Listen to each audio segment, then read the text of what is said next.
Your Storm Shield forecast, only on Fox 47 News. Okay, Justin, today is officially the first day of fall, but it looks like summer's trying to stick around for a little longer. Am I right? Yeah, that it is, Gianni. Going to have some warm temperatures, relatively warm, close to 10 degrees above normal, possibly by the end of the week.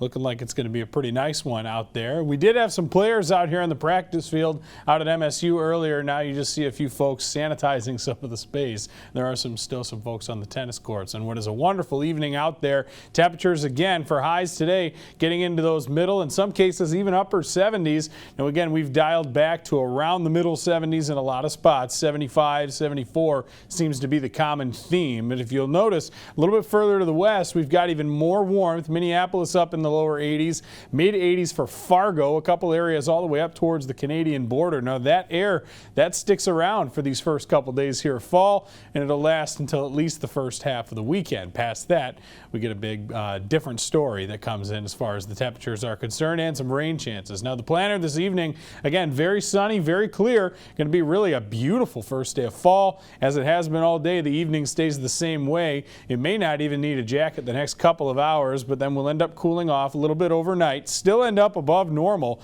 but lows end up falling to around those lower 50s, I think, across the area tonight. It'll be mainly clear, but otherwise fairly comfortable out there, especially during the evening hours. Now, as I mentioned, it's been clear. Just a little bit of that high smoke still out there, but not as intense as it was last week.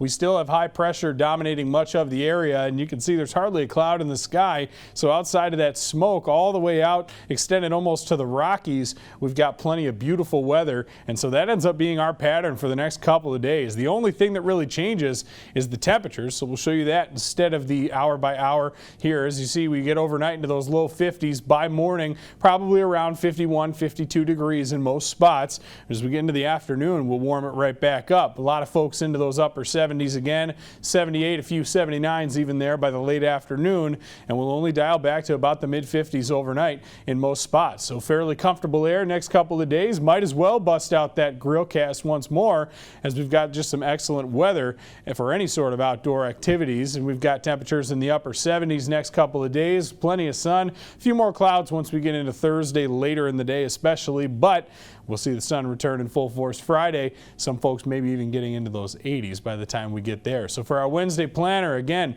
temperatures already into the 70s by noon, just a few clouds in the afternoon, but we still do climb into those upper 70s, and especially plenty of sun early in the day, and we'll see even more to wrap up the day too. So we'll just call a few clouds out there for tomorrow.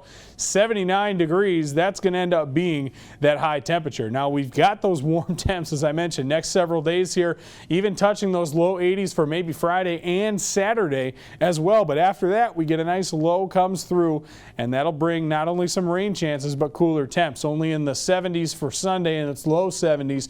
Monday, we're in the 60s, but note the difference here. We go from a high about 80, 81 on Saturday to a high probably Tuesday only in the upper 50s, if not touching 60 degrees in some spots. And that will be the trend for the long range for the first week of October. Looking like we will have below average temperatures across much of the viewing area, and we might trend towards a drier forecast as well. And for all of that, it means that we're going to have to watch this fall foliage map pretty closely. With the color, we'll probably see a lot more ramping up after these summer-like days over the next few. But again, going to have plenty of chances and plenty of leeway to see what ends up happening with some of this color.